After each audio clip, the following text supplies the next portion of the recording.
Hi, this is day 49 of a little reminder for all of us.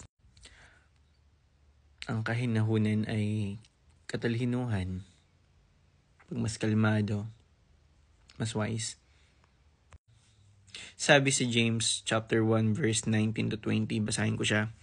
This you know, my beloved brethren, but everyone must be quick to hear, slow to speak, and slow to anger. For the anger of man does not achieve the righteousness of God. Sa madaling salita, pag mabilis kang magalit, mas mangmang. Pag mas kalmado, mas mahinahon, mas wise, katalinuhan. At yun yung gusto ni Lord sa atin, maging mahinahon tayo sa lahat ng sitwasyon.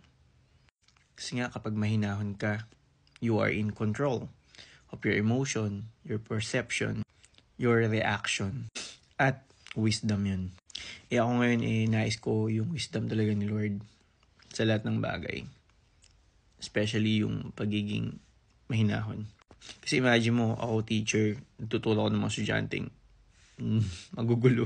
Talagang everyday may pagkakataon na maging magagalitin. Kaya ang greatest prayer ko ngayon, maging kalmado. Maging kalmado. Kasi kapag kalmado ako, mas nakakapag-isip ako ng tama. Pag galit, wala na. Hindi na nakakapag-isip ng tama. Mas nakaka-stress. Nakakapagbitaw ng salita. Masasakit. Wala na. Hindi na nakagawa ng maayos na desisyon. Tsaka action. Kaya ang prayer ko ngayon, Lord, maging mahinahon ako. Kasi nakaka-trigger talaga eh. Pero,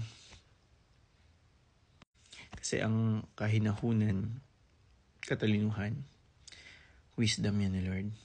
Slow to speak, slow to anger. Lord. Yun lang, practical application ng word ni Lord. See you tomorrow.